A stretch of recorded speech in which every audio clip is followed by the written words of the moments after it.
Good afternoon, everyone. Welcome to Thursday. We're on the downward slide to the weekend. Thank you for joining me today. Here's what today is according to LinkedIn Creator Managers. It is Get to Know Your Customer Day, which is why I wanted to join you here on LinkedIn Live to get to know you a little bit better. Now, pardon me, many of you have been so gracious and provided me with an insider look at your lives and your careers over the past year. And boy, did I ever learn a lot about the hospitality industry, our meeting and events professionals, our supply partners.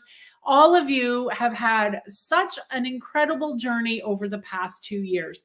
But I want to continue that journey today. I want to give you some of the things that I've been learning over the last little while that might help you with your continuing journey into 2022 here.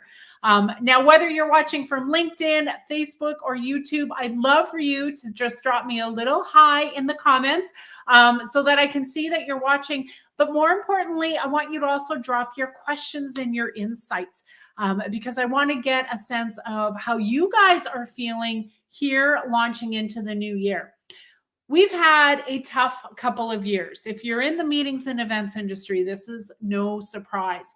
Something that was only supposed to last for 3 months, we're now heading into our second year anniversary of shifting and changing, canceling programs, rebooking programs, finding new ways to deliver knowledge to our various client audiences.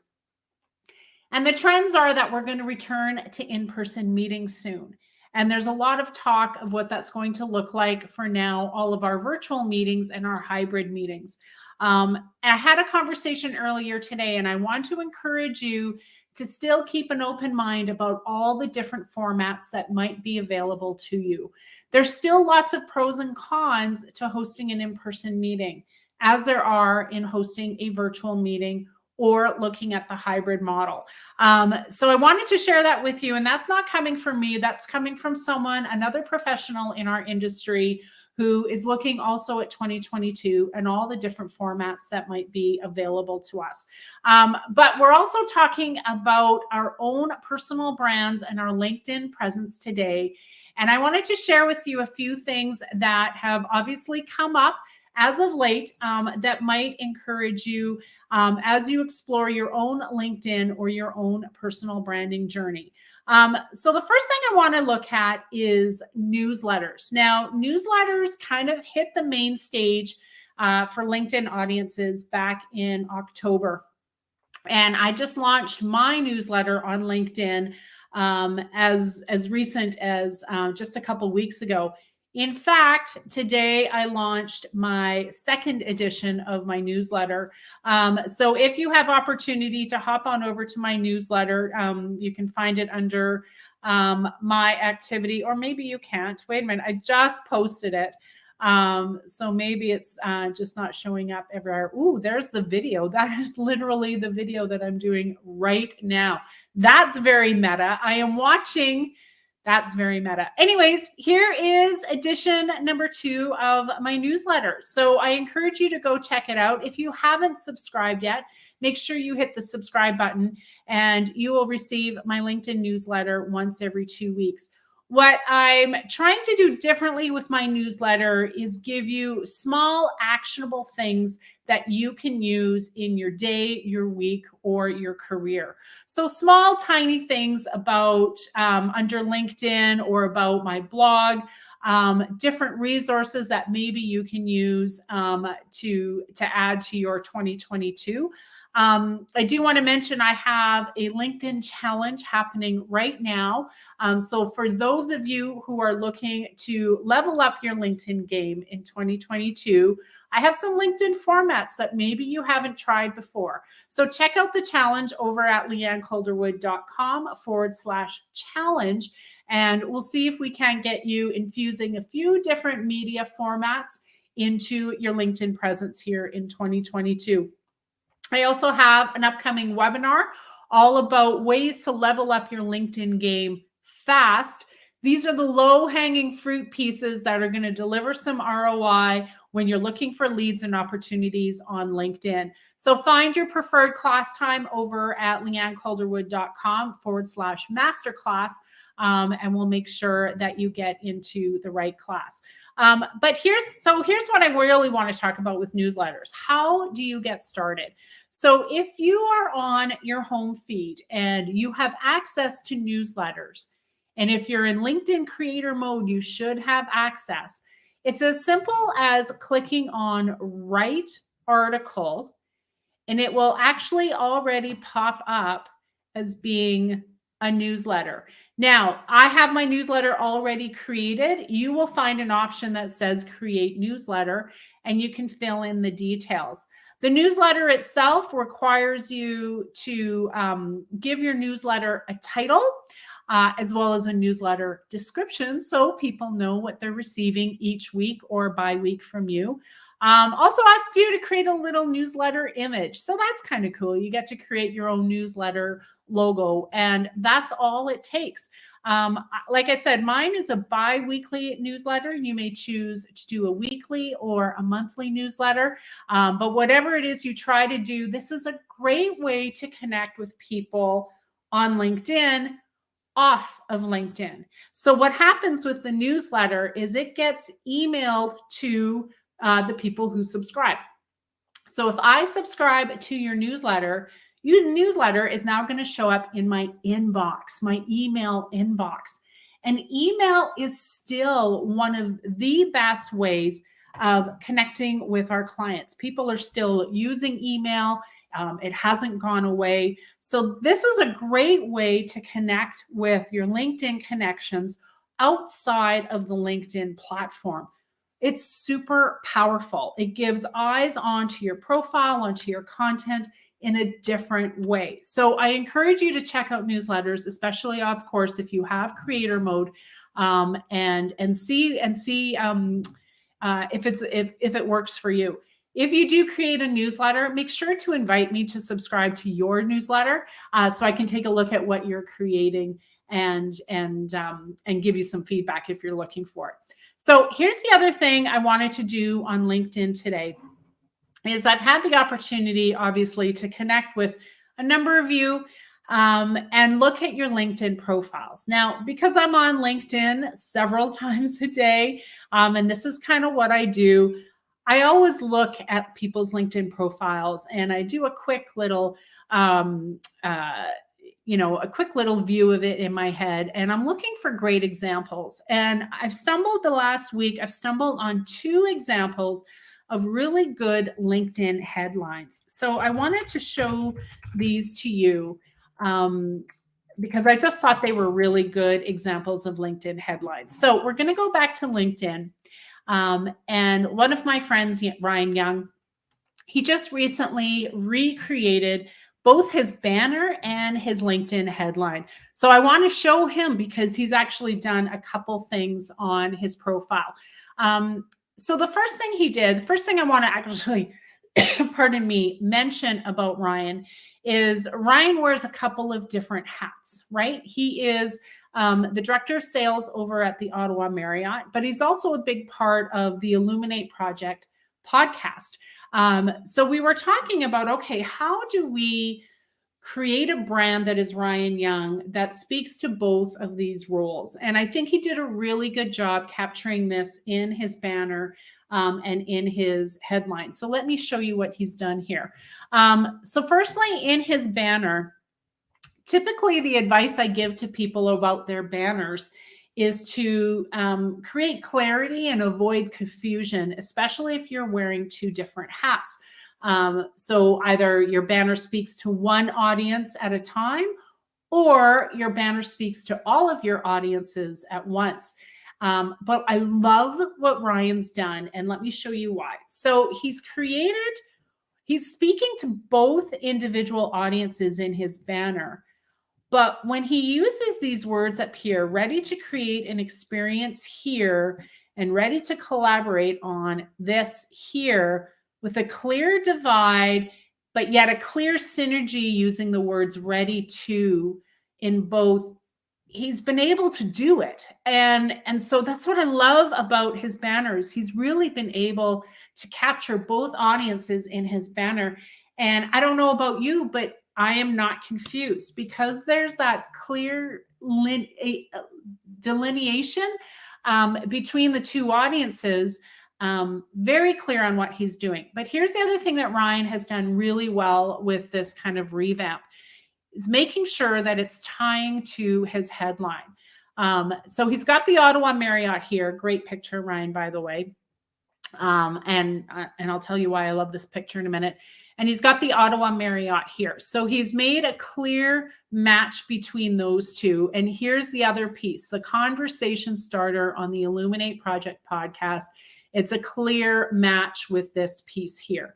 So that's what I love about his banner. I do want to go back to this photo for a second. The reason I really like this photo he's chosen is it evokes an emotion. I want to have dinner in this space. It's created a desire in me to visit this space, which is kind of what we want to do with our visual imagery. So fantastic job with the picture choice.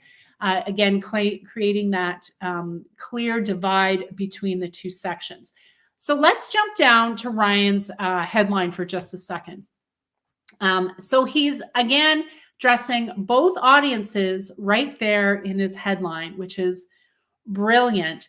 And he's using really compelling words like conversation starter. I love that word. I mean, who doesn't want to be a conversation starter? It's just, it indicates that he's a thought leader without using those trendy words, thought leader. He's also using words like creative thinker, which he is.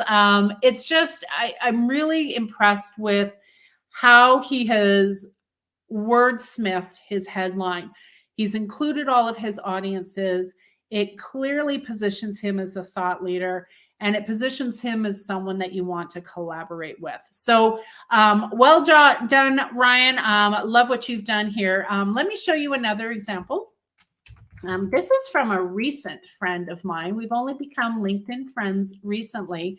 But Cindy's headline really struck me. And ironically, she's even changed it up since I first saw it. So it was super great before. And I think I copy and pasted her headline, and I need to go and find it. But here's, so for starters, this is what Cindy does, is she does candles for, she does candle making classes for groups, right? What a fun activity. And if you're in, pardon me, if you're doing a team building activity, maybe consider doing some candle making. Just super fun, right?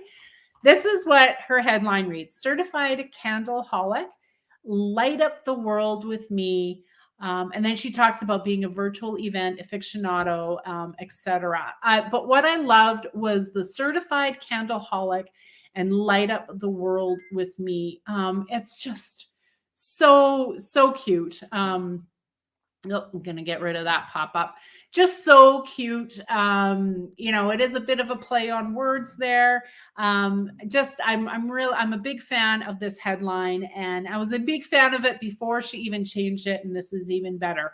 Now, I wasn't really going to speak to her banner, but I do want to showcase her banner here, because again, it's such a clear match with what her headline reads, because it does show candles, but it also shows candle making as best as you can.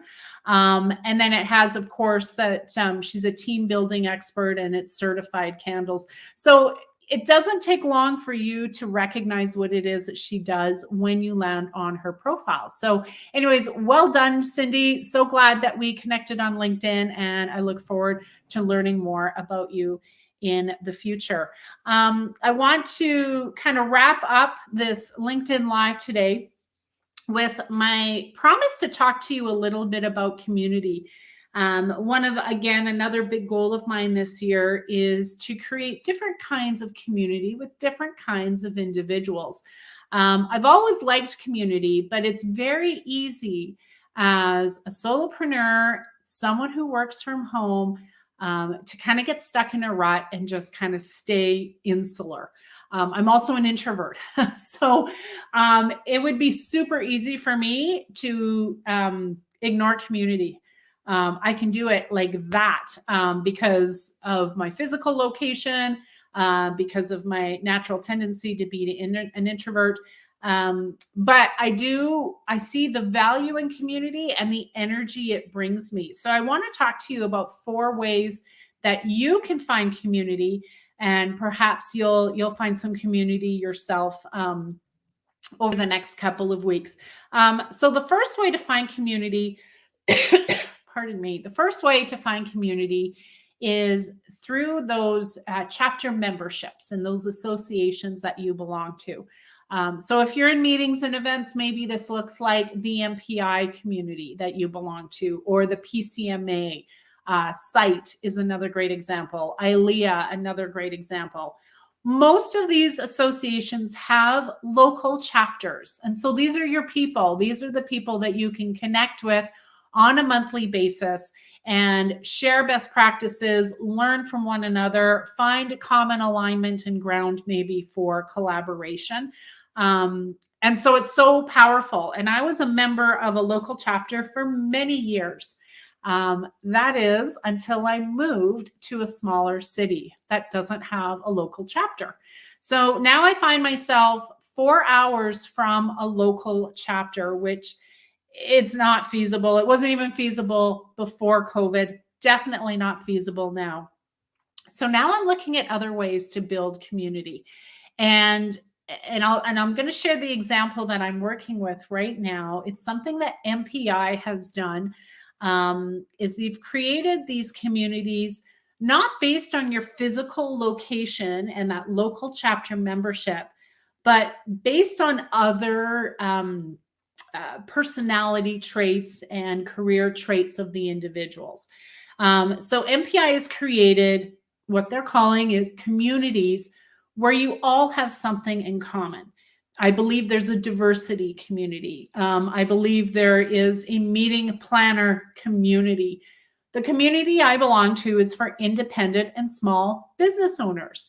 So all of us, regardless of what it is that we're providing as a service or a product, we're all small business owners. So there's no one that works for Marriott or Hilton inside of this community.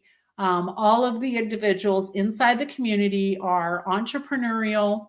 Again, small business, which means very, very few employees. Some of us have 0 employees and it's just one person. And what I love about this community is we're able to talk about things that impact us and impact us alone. In fact, next month we're doing a session on business planning and looking at some of the financials of being a small business owner. So super important for small business owners, maybe not so important for those that work for umbrella organizations that have their own finance department. So anyway, maybe MPI or those other associations, they've created these small communities within the larger community where you can find a home. So I encourage you to go to mpi.org if you're an MPI member and take a look at the communities there and see if you can't find some alignment in those types of communities. Now, the third type of community I wanted to talk to you about is finding people who share a similar job title to you. Now, that in our industry is easy enough to do because we all hang out in these MPI communities. But I want to take my particular job as an example. And because what I do is I do a lot of training and speaking around LinkedIn and personal branding. So the other kind of community I'm trying to create is around other LinkedIn trainers and personal branding trainers. And so that's what I've done. And we're starting to look at ways that we can collaborate. And one would say that we are, in a sense, all in competition with one another. But this is such a great and powerful group of women. We all come from different industry backgrounds. So we're able to learn from one another about LinkedIn and personal branding as it pertains to our industry. And I'm getting so many incredible insights. I feel like I'm learning a lot. I also feel like I'm imparting a lot and sharing my industry knowledge as well. So super fun community because we have that in common, right? Like we can all sit around and talk about LinkedIn and personal branding all day long, like the little geeks that we are. But such a fun group of actually, and in this case, it's all women, but there's obviously gentlemen trainers out there as well who are welcome to join us. So that's the third kind of community that I'm exploring a little bit further and seeing how we can collaborate, share best practices, share our knowledge base, etc. The final one that I want to encourage you to try is the community that happens organically when you participate in social audio. So I'm going to repeat that. The community that happens organically when you participate in social audio. Well, what is social audio? So in a word, social audio is Clubhouse. So Clubhouse is the social audio app where you join conversations and you can become part of a 2-way or a 5-way or a 10-way dialogue about a certain topic. Twitter Spaces is also social audio. LinkedIn audio, also social audio and brand new. These are places where you can come and have a conversation. Or you can even just be a passive listener of the conversation. And I've done both and created community in both capacities. But the power of social audio is you're able to find your people very quickly because you are talking to one another, virtual strangers. You're talking to strangers to start with. And then you start to see some alignment with these strangers. And then these strangers start to become friends. And then those friends start to become collaborators and business partners and all of those great things that come along with networking. So if you're looking for community and the three that I mentioned have been exhausted, I encourage you to try your hand at social audio. Find a room that speaks to you and just start by listening to the conversation, listening to the people contributing to the conversation. You're going to start to find some alignment with some community members within that, that social audio app. So those are my 4 ways for finding some community here in 2022. So as a quick recap, I encourage you to try out LinkedIn newsletters. Make sure you let me know when you've created a newsletter so I can check it out. I also want you to take a quick look at your banner and your headline and use the examples of Ryan and Cindy from earlier to see if you're creating a compelling story with your banner and your LinkedIn headline. And finally, I encourage you to build and enrich your communities this season, looking at your association, local member, local chapter meetings, your association's smaller communities, as well as social audio and other niche communities in your network. Thank you for joining me for today, Get to Know Your Customer Day. I hope you enjoyed today's broadcast, and I do look forward to seeing you on my next LinkedIn Live. Have a great day, everyone. Best of luck for the weekend. And hi, Heather. I see you, Heather. My good friend Heather was watching today. Another person I'm collaborating with, by the way. Have a great week, everyone. So glad to see you. Hope you found value. Take care. Bye for now.